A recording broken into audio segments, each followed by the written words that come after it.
आइए, आपका स्वागत है चार भुजा की रसोई में। तो आज हम बनाने वाले हैं कुछ मीठा, और वो है बहुत ही स्वादिष्ट तिल के लड्डू।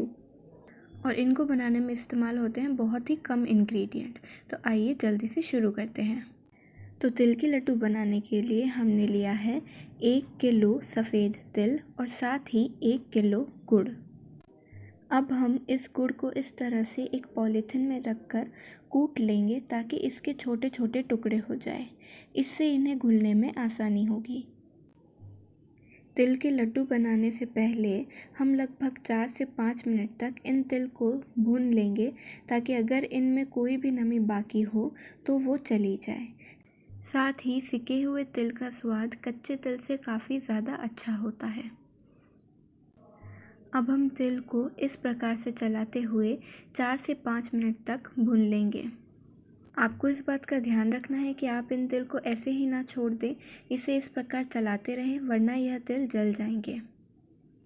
जब हमारे यह तिल थोड़ा थोड़ा चटकना शुरू कर दे तो इसका मतलब है कि यह तिल लड्डू बनाने के लिए बिल्कुल तैयार है। 4 से 5 मिनट बाद आप देखेंगे कि हमारे तिल पूरी तरह सिक चुके हैं। इनका हल्का सा रंग भी चेंज हो गया है। आप इसे खाकर भी देख सकते हैं, आपको इसके स्वाद में फ़र्क पता चल जाएगा। अब हम अपने इन सिके हुए तिल को ठंडा करने के लिए एक प्लेट में निकाल कर 10 मिनट तक छोड़ देंगे। जब तक हमारे तिल ठंडे हो रहे हैं, हम उसी कढ़ाई में 1 चम्मच घी गर्म कर लेंगे।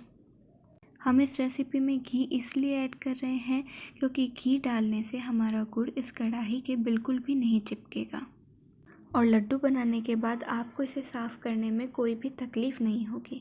अब हमारा घी गर्म हो चुका है तो हम इसमें ऐड करेंगे हमारा गुड़। गुड़ को हम पहले ही छोटे छोटे टुकड़ों में कर चुके हैं। अब इस स्टेप में उसे घुलने में ज़्यादा समय नहीं लगेगा, इसीलिए हम उसे छोटे छोटे टुकड़ों में तोड़ते हैं।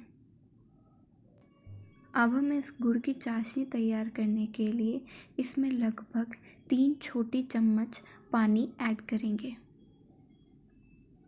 आपको इसमें ज़्यादा पानी ऐड नहीं करना है, बहुत ही कम, जैसे कि 3 छोटी चम्मच पानी ही ऐड करना है। तिल के लड्डू एकदम सही बनाने के लिए आपको ध्यान रखना है कि अगर आप 1 किलो तिल लेते हैं तो उसके साथ 1 किलो ही गुड़ का इस्तेमाल करें।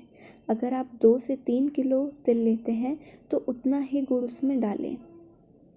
साथ ही आप सफ़ेद तिल, काले तिल या फिर उन दोनों को मिक्स करके भी उनके लड्डू बना सकते हैं। हम इस तरह से इस गुड़ को चलाते रहेंगे और पूरी तरह घोल लेंगे। हमें इस गुड़ की एक तार की चाशनी को तैयार करना है।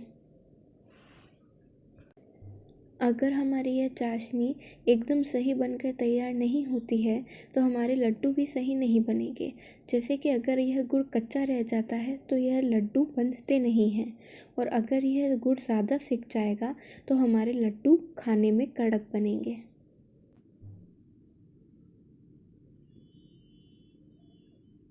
लगभग 5 से 6 मिनट बाद आप देखेंगे कि हमारा गुड़ पूरी तरह घुल चुका है, साथ ही उसमें इस तरह से झाग भी बनने लगा है। अब हम ये चेक करेंगे क्या हमारी यह चाशनी लड्डुओं के लिए पूरी तरह तैयार है। तो उसके लिए हम थोड़ी सी चाशनी को एक प्लेट में निकालेंगे। जब वो हल्की ठंडी हो जाए तो इस तरह से उसका तार बना कर देखेंगे। अगर तार बनता है इसका मतलब हमारी चाशनी तैयार है।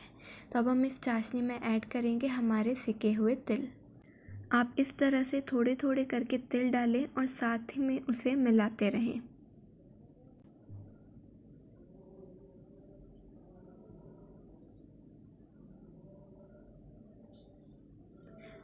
हम अपने सारे तिल इस चाशनी में डाल चुके हैं।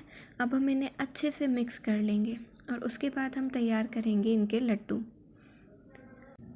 आपको यह ध्यान रखना है कि तिल के लड्डू हमेशा तभी बनाए जाते हैं जब यह बिल्कुल ही गर्म होते हैं, इसीलिए हमें इन्हें बिल्कुल भी ठंडा नहीं होने देना है। जैसे ही यह मिक्स होता है उसके लगभग 1 मिनट बाद ही हम लड्डू बनाना शुरू कर देंगे। तो आइए लड्डू बनाना शुरू करते हैं।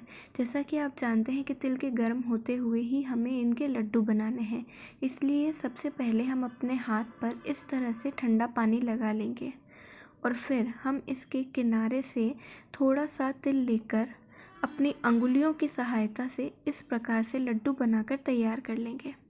अगर आप ठंडा पानी नहीं लगाएंगे तो आपके हाथ जल सकते हैं, इसीलिए ठंडा पानी ज़रूर लगाएं और इस तरह से अपनी अंगुलियों की सहायता से इसका लड्डू बनाकर तैयार कर लें।